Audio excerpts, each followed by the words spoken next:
전국의 우리 유튜브 여러분들 만나게 돼서 반갑습니다. 예, 많은 분들이 있으니까 제가 사실은 공중파 방송 카메라 앞에서도 많이 쓰고 했는데 오늘 또 이런 새로운 색다른 의미를 원하시는 만큼 쓰셔도 됩니다. 그래서 여기서 제가 어떻게 지금 1시간 안에 이 전체적인 사안을 어떻게 담아낼 수 있을지 참 걱정스럽습니다. 근데 제가 먼저 그 지난 9월 달에 제가 이 417호 대법정이라는 책을 출간을 했습니다. 예, 한동안 그 베스트셀러로 올라가 있고 지금도 시중에 팔리고 있습니다. 여기에 이 제목이 이제 정해진 대로 417호 대법정은 박근혜 대통령하고 국정농단 의혹 사건의 주요 인물들이 이 법정에서 재판을 받았습니다. 그래서 제목은 417호 대법정이라고 했는데 여기에 이 417호 대법정은 노태우, 전두환 대통령, 그 다음에 이명박 대통령 이런 분들이 여기서 재판을 받았습니다. 그래서 이 제목이고 이 책에서 담고 있는 내용은 2014년에 그 청와대 문건 유출 사건부터 출발해서 박근혜 정부가 붕괴되는 그 과정에 대한 것을 사건을 통해서 살펴본 그런 내용입니다. 그래서 여러분들 필요 있으면은 한번 참고하시길 바라고. 그러면은 이 책에 제가 결론적으로 담고 있는 내용은 이렇습니다. 박근혜 정부가 어떻게 해서 붕괴됐느냐 한마디로 답을 한다면은 어디에 있는가 하는데 저는 이렇게 봤습니다. 이게 이 의혹의 포퓰리즘, 의혹을 산더미같이 부풀려 놔놓고 이 의혹에 맞추어서 군중을 동원하고, 군중 동원에 제일 필요한 게 언론입니다. 언론은 그 당시 한쪽으로 몰아치는 거죠. 그 다음에 그 힘에 의해서 그냥 시위에 의해서 그렇게 되면은 말하자면은 포퓰리즘에 의해서 만들어진 이 군중 여론, 의혹 여론 말이죠. 이런 부분은 들불과 같아가지고요. 진화하기가 굉장히 어렵습니다. 이거 진화하려고 들어가면 그냥 타서 그냥 다 되는 거예요. 그 과정에 정당, 그다음에 정당 정치라는 이거는 그냥 기능을 상실했어요. 그다음 사법적인 조사를 하는 검찰 역시 포퓰리즘의 예외는 아니었습니다.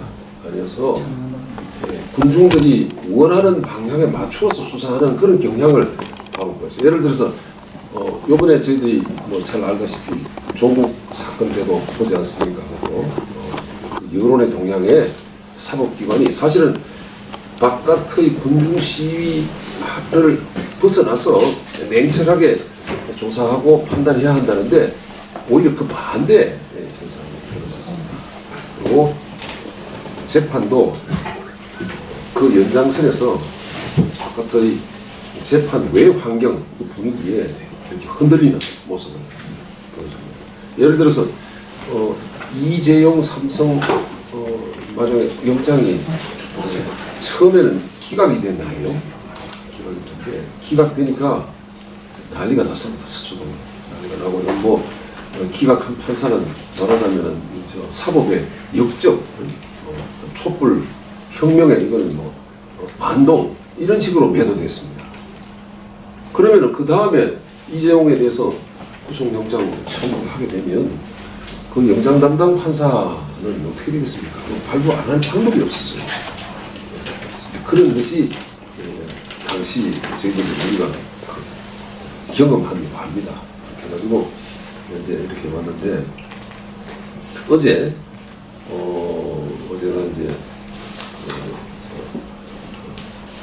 10월 30일인데 10월 30일이 최서원이 이 사건하고 국정농단 의혹 사건하고 관련해서 독일에서 귀국한 날입니다. 그게 딱 3년째 됩니다. 귀국하고부터 그 다음날 오늘이죠. 오늘 31일 오늘 검찰에 자진 출석했습니다. 그러니까 제가 여기 이제 비교를 한 경우는요. 그 조국 교수 정경심 씨는 이게 자진 출석한 게 아닙니다. 검찰에서 소환하라, 소환한다 하면 뭐 아프다, 뭐 어쩌고 했는데 그게 아니고 최성원의 경우에는 자진 출석했어요.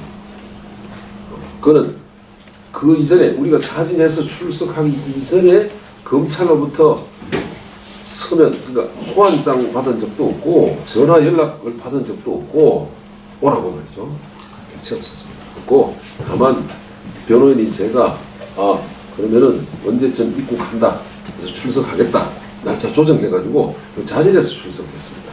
지금하고 상황이 그러니까 자진 출석 한 31일, 3년 전 31일 이때부터 지금까지 독방에서 견디고 있습니다. 근데 어제 3년에 걸친 재판, 대법원 판결이 8월 29일 있었고 어제 그 항소심 파기환송심 재판이 있었습니다. 파기환송 재판에서 뭐 언론 보도가 나와 있습니다. 그런데 지금 재판 보면 검찰은 이렇게 얘기하는 거죠. 대법원에서 이미 판결이 다 났으니 여기서는 판결 난 거에 대해서 논하지 말고 그냥 양형, 형이 지금 중요하니까요. 양형 문제만 검토를 해보는 게 어떠냐 이런 취지입니다. 그리고 더 이상 다른 걸 논해서는 안 된다는 그런 입장이고요. 변호인은 저희들은 그게 아니고 앞에 박근혜 대통령을 뇌물죄로 만드는 건 아주 잘못된 거다. 그리고 증거도 없다.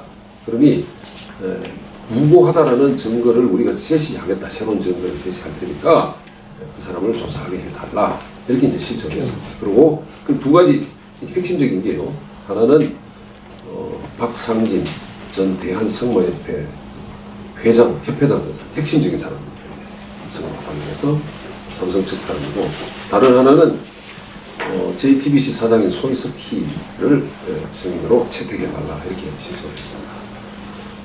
근데 이 두 사람을 신청한 이유는 원래 그 대법원 판결 이전에 조사된 그 증거 조사를 안 합니다. 안 하는데 이 부분은 박상진은 그 파기환송 전 재판에서 증인으로 출석을 했습니다. 출석했지만은 증언을 하지 않았습니다. 묵비권을 행사했습니다. 그러니까 실질적인 증인 신문이 이루어지지 않은 것이죠.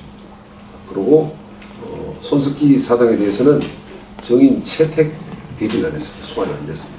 그래서 이 두 개 하나는 뇌물죄, 박근혜 정부를 탄핵으로 몰고 가고 형사처벌 중형을 선고받게 하는 이 핵심적인 이게 뇌물 시우기라고 저는 얘기하는데 뇌물 시우기라고 하나는 최승원을 박 대통령을 뒤에서 조종한 비선 실세다 이렇게 만든 게 JTBC의 태블릿 보도거든요.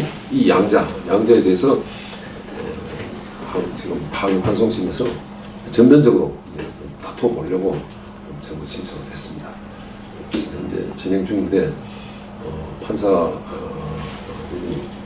어떤 결정을 할지 정부 채택을 할지 두고 볼 일입니다. 그래서 여러분들이 아마 관심을 가지고 좀 봐주시기 바랍니다. 그 다음에 그러면은 지금 이제 많은 사람들이 그런 얘기를 합니다. 대법원에서 다 판결 났다 이거야. 그러니까 판결에 보면 최성원이 박근혜 대통령한테 우리 딸을 위해서 삼성에다가 얘기를 해가지고 그 삼성에서 독일에 있는 딸 승마 지원하게 해달라. 그렇게 대통령을 받아들이고 그 다음에 이재용은 자기 이제 그 경영권 승계 문제가 있으니까 그 경영권을 순조롭게 승계받는데 대통령이 조력할 것이다. 이렇게 해서 뇌물 주고받는 서로 간에 부정한 청탁이 합의가 이루어지고 그에 따라서 진행이 된다. 이런 내용입니다. 이게 이 내용인데 그러면은 1차적으로 먼저 한번 생각해 보는 게 이런 거거든요. 최서원이 뭐 최순실로 해도 괜찮습니다. 이미 다 사회적으로 이제 알려진 거. 저는 이제 최원장이라고 하겠습니다. 근데 그러면은 최서원이 과연 박근혜 대통령한테 우리 딸이 지금 독일에서 승마 해가지고 뭘 해보려 하는데 삼성한테 좀 얘기해서 말도 사주고 지원해달라 이런 얘기를 한 적이 있느냐 이게 핵심이지 않습니까? 근데 그에 대한 증거가 없다 이거야. 전혀 없어요. 하나도 없다고. 그건 완전히 특검에서 만들어낸 말이라고. 이게 그러면 그 증거를 검찰 이 형사소송의 대원칙은 이렇습니다. 여러분들 뭐 그동안에 잘 알다시피 국민 일반 이걸 보시는 분들을 위해서라도 제가 얘기하면 형사소송이 옛날에는 그냥 원님이 네가 네 죄를 알겠다 이런 식으로 한 거 아닙니까? 말 안 들으면 그냥 고문을 했어요. 때리 패고. 이거는 동서양이 똑같습니다. 그런데 그러다 보니까 억울한 사람이 자꾸 나타나니까 그러면 증거를 제시해라 이렇게 된 겁니다. 그래서 옛날에는 증거가 뭐 어설픈 증거 조금이라도 있으면 유죄로 인정해가지고 처단한 거죠. 근데 그것도 안 되니까 이제는 철저하게 증거에서 해야 된다. 그래서 이게 이제 증거재판주의가 이제 확립된 겁니다. 그럼 여기에서 이 사건에서 우리가 기본 원칙인 증거재판주의에 해당하는 그 공모에 관한 증거가 있느냐? 두 사람 없다고. 그럼 도대체 검찰도 그렇고 법원도 그렇고 뭘 가지고 그 이재용 그 삼성전자 그쪽하고 박근혜 대통령 공모가 이제 3자 공모가 되는 거 아니겠습니까? 세 사람이 제일 처음에 최 원장이 박근혜 대통령한테 부탁을 하고 그 다음에 박근혜 대통령은 다시 이재용한테 얘기를 하고 이재용은 그게 맞추어서 또 박근혜 대통령이 얘기하고 혜택은 참 이런 구조인데 그런 데 대한 직접적인 증거가 있느냐? 없습니다. 그래 없으면은 무죄를 선고해야 돼요. 당연히 무죄 선고해야 되는데 그렇게 하지 못했습니다. 그러니까 그러면은 그 유죄 증거가 뭐냐? 이거는 객관적으로 나타나 있는 사실을 알아놓고 그대로 그냥 판단한 거예요. 다시 얘기하면은 유죄 예단을 가지고 스토리를 만드는 거죠. 스토리를 만들어 가지고 네가 이걸 했을 것이다 라고 제가 끼워 맞춰요. 그래서 판결문을 보면요 공모에 관한 직접적인 증거가 없으니까 전부 정황입니다. 그러니까 그 정황 만드는 게 예를 한번 들어볼까요? 그 경제 공동체가 이제 그런 데서 나오는 거죠. 그거 뭐 박근혜 대통령이나 최성원이나 이거 뭐 의식주를 같이 하는 정도로 다 했다 이거죠. 이른바 경제 공동체, 이익 공동체, 뭐 한보무가 같아, 뭐 이런 얘기입니다. 그러니까 그러니 모든 것을 다 알았을 거다 이거지. 근데 그거는 조사해보니까 흑우다, 흑우. 그러다 집도 사줬단 말이야. 그 말도 안 되는 다 법정에서 다 탄핵되고 다 조사됐어요. 아무것도 없습니다. 그러니까 그러면 옆에 이거는 의혹을 제기하는 사람들의 추리 얘기, 악의적인 추리. 그건 말이지 대통령하고 최하고는 특별한 관계가 있어가지고 해줬을 거다. 그렇게 보이더라. 최가 가끔 청와대에 들어간단 말이야. 이건 다 그거 때문에 그렇다든가. 그 다음에 더 결정적인 일은요.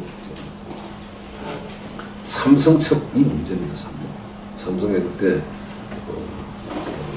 미전실, 미래전략실, 그게 이제 그룹 총괄하는 건데요. 거기에서 회의를 해가지고 어떤 판단을 했는가 하면은 우리가 독일 가서 알아보니까 독일 가서 코스포스 관계 박원호라는 사람이 이제 최를 대리해서 성막 관계 프로그램을 했는데 알아보니까 이거 뭐 박 대통령이 뭐 성막 지원하라 이런 거는 다 이거 최소원 때문에 그렇고 그 딸 때문에 그렇다 이렇게 얘기를 한 겁니다. 하니까 그것을 그대로 진실이냐 보고를 했어요. 그러니까 알아서 판단한 거라. 실제 어떤 일이 있어가지고 그 다음에 그런 것이 아니고 시중에 떠도는 얘기들 이거 하고 그 다음에 거기 독일에 가 있는 박원호가 말하자면 뭐 과장하는 거 있지 않습니까? 허세 이런 걸 그대로 수용해가지고 내부 미전실 회의를 합니다. 회의할 때 여기서 제가 이건 뭐 지금 이거는 다 판결이 끝났는데 공개된 판결이 있으면 독일 현지에 가서 상황을 알아보고 와가지고 삼성전자 미전실 회의를 하는데 그 보고를 듣고 그 미전실에 그 노련한 사람들이 깜짝 놀랐다는 겁니다. 이거 경악할 일이다 이거야. 이렇게 위력이 있는지 몰랐다는 거예요. 이게 당시 상황이다 같아서 말도 안 되는 얘기였어요. 판사가 물어봤습니다. 무엇 때문에 그렇게 노련한 분들이 그런 보고 하나에 올렸냐고. 저도 법정에서 얘기를 많이 했습니다. 아니 천하에 우리 저 글로벌 기업에서 IT 업체 세계 랭킹 1위를 가는 삼성전자의 정보력이 정보력이라는 건 정보 수집 능력도 있지만은 정보를 분석하고 판단하는 능력도 있는 겁니다. 근데 이 정도 수준인가 이거야. 그건 착시도 이만저만한 착시가 아니었어요. 근데 그런 진술이 유죄로 가는 길을 만들어놨다. 그 다음에 잘 알지 않습니까? 저 여기 최승원 옆에 있었던 그 남자 사람들 이게 들어보니까 뭐가 이렇게 고치는 것 같은데 말이지 대통령 연설문을 좀 고치는 거 아니냐. 그것도 전부 추측이에요. 성명은 안 밝히겠습니다만 그거 보고 JTBC에 나와가지고 대통령이 취미는 대통령 그 문건 연설문 고치는 게 취미다고 이렇게 얘기를 해서 보도가 된 거 있지 않습니까? 그래서 법정에서 내가 물었어요. 몇 개나 봤냐? 언제 봤냐? 한 번쯤 봤다는 거야. 그럼 그때 뭘 고쳤는지 뭐 하는지 알겠나? 잘 모르겠대. 실제 걸러내고 하면요. 다 빠지고 나면은 이거 완전히 허황한 얘기들 말입니다. 이거를 전부 합쳐가지고 줄줄이 이제 써가지고 그러니 이게 공모를 했는데 명시적인 공모는 없으니까 묵시적으로 공모했다고. 이게 이제 뇌물죄 시혹이라는 얘기입니다. 사실 이 삼성, 그러니까 SK 롯데는요. 우선 SK 부분은 서로 사업 투자에 관해서 가이드러너 사업이라는 게 있는데 이건 매인들, 그러니까 앞을 보지 못하는 분들을 위해 가지고 그 지도자를 양성하고 학교를 한다 이런 프로그램이거든요. 그거에 이제 투자하면은 어떠냐 이래가지고 사업 계획을 상의하다가 끝난 거라고. 근데 이거를 이거 뇌물 요구라고 만들었고 돈은 관계 없습니다. 그다음에 롯데는 70억 새로운 신규 출연. 근데 이거는 얘기하다가 반환됐습니다. 그러면 남는 돈이 그러니까 최가 받았다는 기준입니다. 최가 받았다는 돈은 36억입니다. 36억. 한 1년 내에 걸쳐서. 그러니까 한국의 유능한 승마 선수들을 독일에 파견해가지고 파견하면은 독일에 최가 설립한 코스모스라는 회사가 있는데 이 회사가 맡아서 레인지도 하고 훈련 프로그램도 하고 숙식도 제공하고 이런 일을 한다는 겁니다. 컨설팅. 그 용역비로 한 1년에 지금 그동안 받은 게 36억이 전부입니다. 그럼 나머지 약 40억이라고 합시다. 40억 가까이. 이게 말값이거든요. 말인데 이것도 이제 요번에 제일 이제 핵심적인 게 말인데요. 말은 삼성전자 측에서 최승원 코 스폰서에게 말을 준 적이 없습니다. 그 서류에 그렇게 이건 말의 소유권은 삼성전자에 속한다라고 계약서의 문면으로는 딱 적혀 있습니다. 이 계약서는 독일 당국의 세무당국에 다 신고됐어요. 다 신고되고. 그 다음에 이 자세한 글로벌 코스포스와 삼성전자 간에 거기에는 변호사들, 독일 변호사, 그 다음에 여기 한국의 변호사들 다 검증했고요. 거기 문서에 어떻게 되어 있는가 하면 이 계약에 새로운 계약을 하지 아니하면 어떠한 형태의 후두 약정도 효력이 없다라고 되어 있어요. 그러니까 삼성전자 만일을 최한테 준다고 하려고 그러면은 새로운 문서상의 계약을 하라라고 되어 있어요. 그런 계약을 한 적이 없습니다. 그러면 그 산 말 어디로 갔느냐? 삼성이요. 나중에 이거 하도 속 시끄럽고 하니까 다 팔았어요. 팔아가지고 그 돈은 어디로 갔느냐? 삼성전자 계좌로 다 들어갔다. 그러면은 이 말을 뇌물로 줬다는 건 이건 전혀 될 수 없는 거예요. 이걸 얘기한다면은 억지를 부린다면 이런 거죠.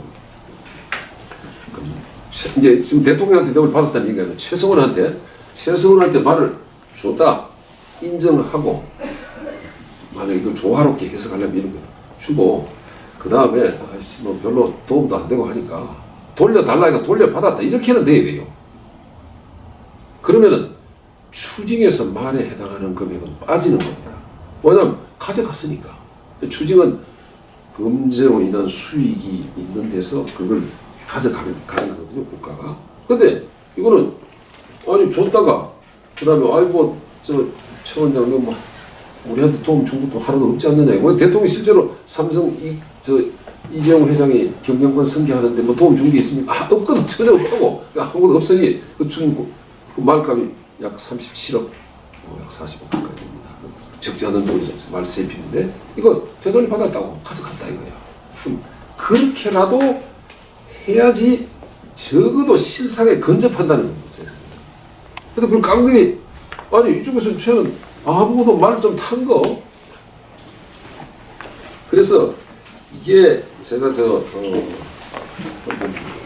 얼마나 이게 복잡한 판결이 있게 되거든요. 그러다 보니까 한번 보십시오. 이거 두 개는 뭐 쟁점이 없습니다. 없고 삼성에 관한 얘기인데 이재용 1심, 그 다음에 이재용 항소심, 그 다음에 피고인 그 최성원 이익입니다. 1심, 박근혜 대통령 1심, 그 다음에 항소심, 그 다음에 그 대법원 판결하는 게 그때 다 달라. 심지어 대법원에 가서도 뭐 다수 의견은 말이 내물이 된다 하지만은 상당수 대법관 관계는 또 아니다라고 얘기합니다. 그러니 저 어느 장단에 춤을 춰. 큰 줄기로 보면 이재용 항소심에서 말은 뇌물 들어가지 않는다라고 판단했어. 맞습니다. 그런데 그리고 또 박근혜 대통령 항소심에서는 바꿔가지고 말은 뇌물이 된다고 했는데 이 두 개가 충돌하거든요. 충돌하는데 자, 왜 이렇게 했습니까? 고등 부장 판사 대법원에 갔을 때 이게 충돌하는 거예요. 어느 한쪽 손을 들어준 겁니다. 어느 한쪽. 왜 이렇게 생각하면은 이게 대단히 애매하다는 얘기입니다. 뭐 아주 불리하게 뇌물을 인정한다 하더라도 큰 덩치에 대한 말이 이게 뇌물이 되느냐 안 되느냐에 관해서 아주 애매하다는 겁니다. 근데 우리 형사소송법에는 애매한 때는 말이죠. 그 피고인의 이익으로 하라고 그게 딱 박혀 있습니다. 그러니까 애매하다는 표현을 그게 의심스러운 때, 의심이라는 것은 확신이 들지 않는 때, 피고인의 손을 들어주는 겁니다. 그게 바로 무죄 추정의 원칙이 그런 무죄 추정이라고 아니 뭐 재판이 기소되면은 그 사람 무죄는 그것이 아니고 일단 혐의가 있어가지고 기소가 되면 상당히 이제 범죄가 입증되는 과정입니다. 쭉 하고 나중에 판사가 볼 때 이게 유죄가 확실히 되는지 아니면 억울한 사람을 만드는 것인지 모를 때 이럴 때 무죄 추정의 원리를 적용하는 거예요. 그러니까 정울에 달았는데 야 이거 어느 쪽으로도 판단이 어렵다 이거죠. 어릴 때 그때는 적어도 억울한 사람을 만들지 말라라는 것이 무죄 추정의 원리입니다. 근데 그렇게 해야 되는데 여기 보면은 이게 의심스러운 때에는 말이죠. 전부 검찰의 이익으로 다. 왜 그렇게 했겠어요? 이거는요. 촛불 정권하고 직결합니다. 이게 그 말 세필에 대해서 뇌물죄가 성립이 안 되면 기껏해가 36억 이거 그것도 박 대통령과 아무 관계없이 코스포스 용역대금으로 들어 이 36억 가지고 그 직원들 봉급 다 주고 운용하고 돈 쓴 거거든요. 최가 이 가운데 얻은 이득도 별로 없어요. 기껏 한 몇 억 정도 될 겁니다. 그러면은 이런 정도 가지고 대통령이 탄핵된다 하면은 지금 북한식 표현을 좀 원용하면 뭐 삶은 소가 웃을 일 아니겠습니까? 나는 그 표현을 보고 내가 대단히 놀랐는데 우리가 흔히 말도 안 되는 가소로운 얘기할 때 소가 웃을 일이라고 얘기를 하지 않습니까? 하는데 그때는 살아있는 소가 웃을 일이다 이런 얘기거든요. 근데 북한의 표현은 아주 훨씬 강도가 높게 삶은 소는 죽은 겁니다. 죽어 있는 소도 웃을 지경이다 이거지. 이 말이 안 되는 거죠. 그러니까 어쨌든 간에 뇌물, 액수를 늘리기 위해 무리한 이런 결정들을 이제 한 겁니다. 그래서 이 점을 제가 좀 말씀드리고 그 다음에 또 한 가지 핵심적인 부분, 재단 문제입니다. 미르 케이스버 재단 문제인데 긴 스토리는 제가 이 재단 문제를 이제 제일 처음에 검찰이 이걸 이렇게 했어요. 재단 사건을 안종범이가 최성원하고 공모해가지고 미르 케이스버스 재단을 만들어서 나중에 대통령이 퇴임하면은 이거를 대통령 사적인 재단 같이 퇴임을 대비해서 했다. 이게 혐의 내용입니다. 그래가지고 그거만 해가지고 영장 청구를 했어요. 제가 볼 때 이거는 아니다. 이거는 충분히 자신있다. 자신이 있는 근거가 제가 이 417조 대법정에서 이걸 그냥 명시를 해둔 건데 왜 그러냐면 법정에 들어가서 이제 동일에 10월 30일 날 들어오고 영장 실질 심사는 며칠 후에 바로 하게 됩니다. 짧은 기간이에요. 변론을 하는데 핵심이 공모다. 공모. 대통령하고 최소한의 공모. 이건 제가 공모한 일이 없다라는 걸 다 알게 됩니다. 그 다음에 안종범하고 최성원의 공모 문제가 있는 겁니다. 최성원하고 안종범은 만난 적도 없고 모르는 거라. 연결고리가 전혀 없어요. 그러니까 그게 특수본 일기도 수사 연력이 많습니다. 방침은 조국보다도 더 아마 많이 했을 거예요. 했는데 뒤지고 다 했어요. 내가 이거 두 사람 공모가 인정이 안 된다. 잘못했으면 내놔보라. 결국에 안종범과 최성원은 전화 연락하거나 뭐 하나 만나거나 확인이 돼 있어요. 그렇게 되니까 영장은 억지로 받아놨는데 공모가 다 무너지잖아요. 그러니까 특수본 일기에서 기소할 때 어떻게 했는가 하면 중간에 이렇게 대통령을 세운 겁니다. 이 둘이 공모된 둘 사이에 연결이 고리가 없으니까 중간 사다리로 박 대통령을 원합니다. 그럼 박 대통령은 아니 정책 수석이니까 이거 상시 접근하는 사람입니다. 최는 사적인 관계입니다. 그러니까 최성원이 대통령한테 얘기하고 대통령은 안종범을 이렇게 되면서 그러니까 2자 공모에서 대통령 끼워 넣어가지고 3자 공모를 터냈어요. 그 당시 박근혜 대통령 현직 대통령입니다. 검찰총장 김수남 박근혜 대통령이 임명한 사람. 근데 그걸 이렇게 3자 근거도 제가 보기에는 그 당시 그렇게 이거 지금 제가 보기에는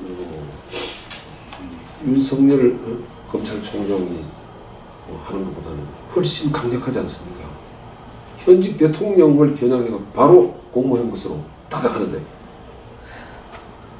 이거는 뭐가 잘못됐다고 판단했어요. 그때 검찰청에 제가 들어가 보면은 이런 식으로 난 나올 줄은 몰랐습니다. 3자 공모로 과감 이거 완전 배팅이에요. 배팅 근데 왜 지금 이걸 자세히 설명드리는 거 하면 이것이 탄핵을 만드는 탄핵 그 사유 국회에서 있지 않습니까? 이 전부 다 이거 영장하고 공소사실 그거로 만드는 왜 그걸로 가기 위한 신호탄 같은 된 겁니다. 그래서 이 검찰의 기소장은 당시 탄핵을 선제한 세력에 의해서 만들어졌다고 저는 봅니다. 왜냐하면 그 후에 보면 똑같아요. 그냥 흐름이 같다고. 쫙 그대로 그러니까 여기서 이렇게 해서 재단 관련된 거 최성원 기소하고 그 다음에 특검 만들고 국회에서 탄핵 소추 의결되고 그다음 탄핵 소추돼서 결정하고 이게 일사불란해요. 이게 요거 하는데요. 얼마나 걸렸느냐? 최수원이 아까 얘기했죠. 검찰청에 출석한 10월 31일 해가지고 박근혜 대통령이 탄핵 소추된 게요. 12월 9일입니다. 9일. 그러니까 한 달 조금 만에 박근혜 대통령이 권력을 상실했어요. 권한을.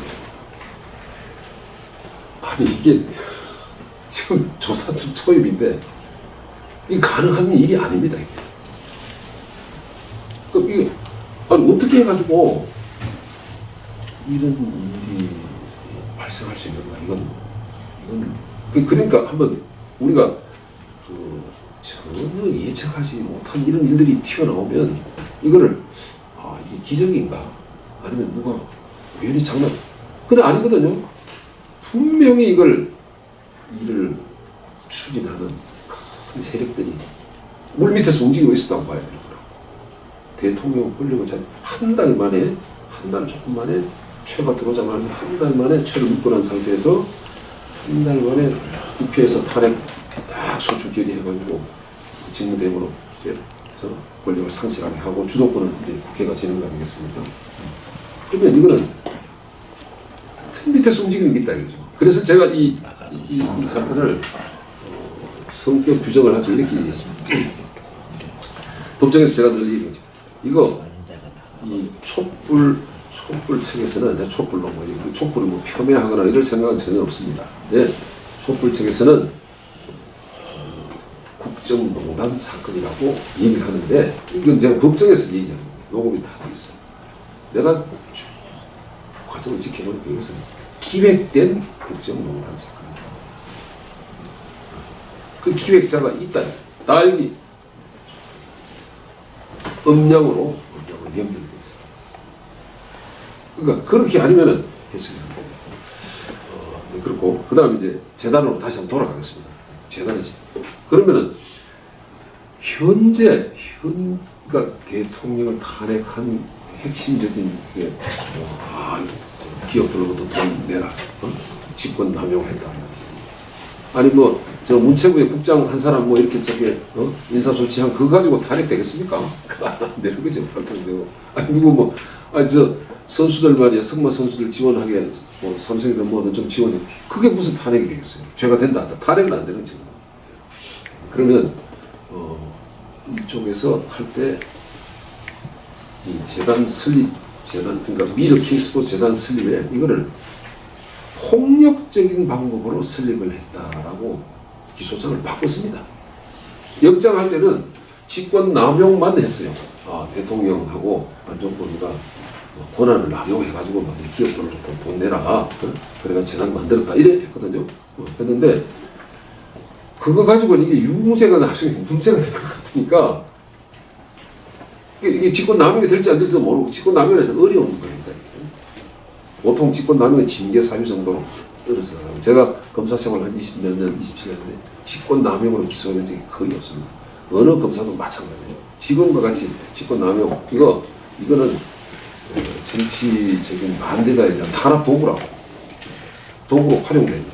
그런데 검찰이 잘 알 거 아닙니까? 그래서 끼워넣은 게 강요죄라고. 그러니까 돈을 내라고 조폭같이 했다라고 해야지 자유시장 경제에 개입을 하고 그래서 헌법을 훼손했다. 이렇게 탄핵 사유가 만들어지는 거 아니겠습니까? 그래서 그게 강요죄는 폭행 협박이 있어요.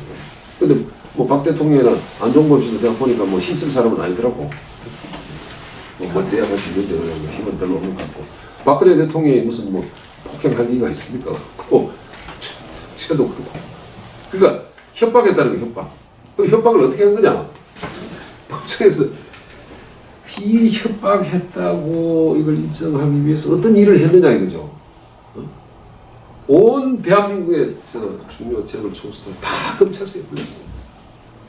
이건요 식민지 시대에 민족 자본가들을 다 불러가지고 조사한 일제 경찰이나 아니면은 사회주의 국가, 사회주의 혁명을 해놔놓고 자본가들 다 불러가면 너가 어떻게 돈 벌었나거나 아니면은 절대 독재 국가에서 모든 권한을 행사할 때 기업을 했을 때 하는 행태란 말이에요.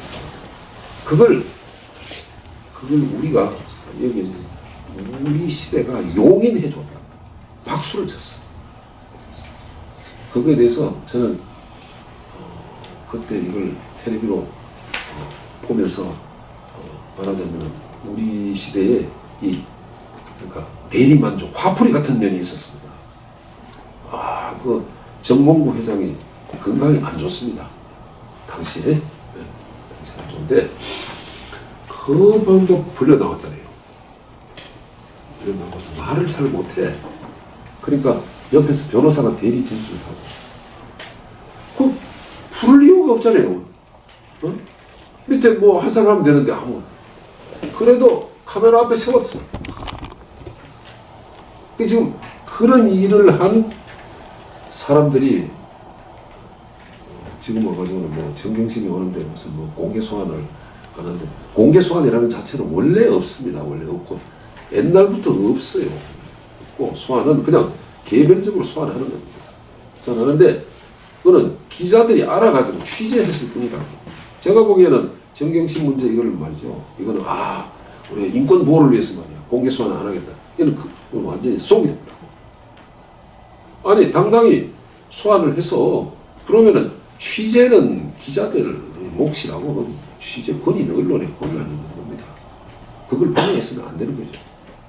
뭐 약간 얘기가 빗나갔습니다만 이게 앞뒤가 전도되어 있다는 걸 제가 말씀드리는데 그러면 앞으로 모든 대한민국의 피의자들이 검찰에서 소환 당하면은 난 뭐 공개 소환 안 되니까 말이지 나도 저 검찰청 지하실 들어가야 되겠다. 감당할 수 있습니까? 안 되는 거라고. 이거는 국민들 속이는 겁니다. 당당해야 된다. 일시적으로 모면하기 해가지고 다 발표해가지고 정경심 이때부터 우리가 검찰 개혁이 그거 아니다.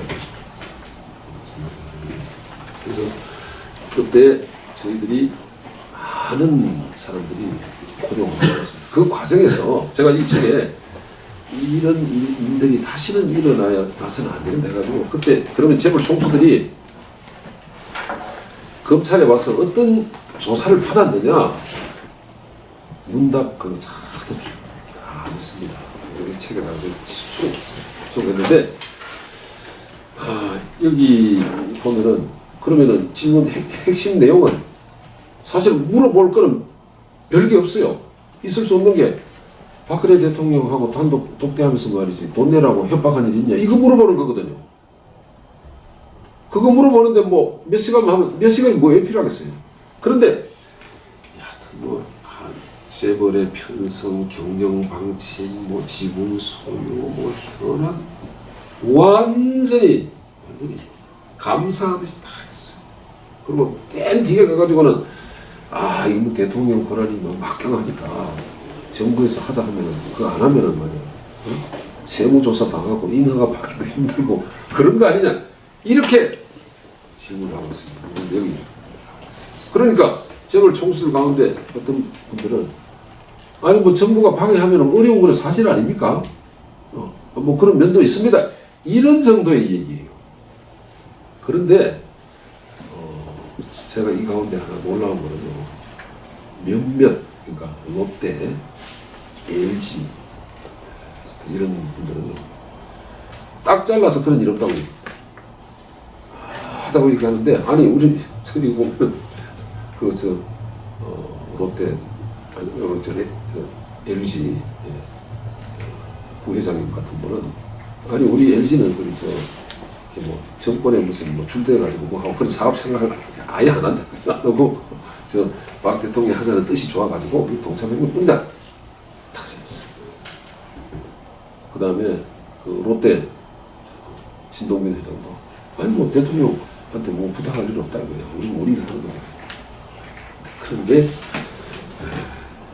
사실은 그게 다 옳은 얘기인데 그와 같은 말을 자유롭게 할 수 없는 분위기였다라는 걸 제가 이해를 해주시면 됩니다. 그러면 앞으로 이런 일이 더 이상 벌어지지 않아야 될 텐데요. 벌어질 수 있다는 거지. 어느 선동 세력이 해가지고 상대를 적으로 몰아가는 똑같이 이제는 그런 일이 없도록. 그래서 이제 대부분에서 이게 강요제가요. 강요제가 이거는 도대체가 이 무죄라고 했는데 그 1심 2심에서 다 유죄로 통하더라고. 근데 야 이걸 보고는 그러면 대통령을 말이야 조폭 집단으로 보는 거다. 대통령을 조폭으로 돈 뜯는 조폭으로 보는 겁니다. 그러더니 대법원에 가서 대부분 다수 판사들이 보니까 야 이거 박근혜 대통령을 그렇게 폭력배로 하는 건 곤란하지 않냐. 아무리 생각해도 그럼 딱 한 사람 여자 문재인 대통령에서 임명된 여자 재판관 한 사람을 빼고는 저는 일치로 강요죄는 무죄라는 겁니다. 판단이었어요. 근데 이게 굉장히 중요하거든요. 만약에 이게 1심부터 이런 판단이 됐다면 직권 남용죄 자체가 날아갑니다. 그러면 미르 케이스포 재단 이 문제 삼는 것 자체가 안 돼요. 제가 설명한 부분 알겠죠? 이거 직권 남용으로 뭘 하려 하는데 이것만 가지고는 위험하니까 안전장치로 강요죄를 붙였다. 지금 대법원 재판하고 보니까 아 이거 강요한 건 없다. 강요 안 하면은 우리나라의 주요 저런 대기업들이 문화융성, 체육 진흥을 위해 가지고 자발적으로 정경련을 중심으로 해서 두 개의 재단을 만들었다. 대통령이 그렇게 취지에 찬동했는데 그게 무슨 죄가 될 리가 있겠습니까? 이게 다 깨지는 거예요. 이게 전부 다. 그러니까 직권 남용 자체가 날아갑니다. 같이. 이런 구조적인 아까 말씀드린 대로 지금 저 미르 케이스포 재산에 강요죄 한 부분이 떨어져 나가는 것은 다시 처음부터 뒤집어 보면 양재단 설립하고 관련해서 죄를 덮어 씌운 것이 날아가게 되는 것이고 삼성 말 부분 이거를 뇌물이 안 된다고 하면은 뇌물죄를 씌운 삼성 사건 자체가 무너진다고. 이렇게 되면 이 탄핵의 정당성이라는 거 이게 현 정부의 정통성이 바로 치명상을 된다. 그래서 이런 위험을 이 촛불 정권 쪽에서 왜 몰랐겠습니까? 알았습니다. 그 증거가 뭐냐? 문재인 정부가 들어오고 난 다음에 국정과제 선정을 했어요. 국가가 시급하게 해야 할 국정과제 1호가요. 국정농단 사건 공소유지입니다. 왜 그렇겠어요? 이거 무너지면 정권의 정통성이 무너집니다. 그리고 이것을 포장하기 위해서 적폐청산이라는 간판을 붙입니다. 국정농단 사건을 이거는 공소유지해야 된다. 지켜야 된다. 그런데 이거 뭐 국정농단 이러니까 제목도 안 좋고 적폐청산이라 해가지고 그런 과정이 있다는 것을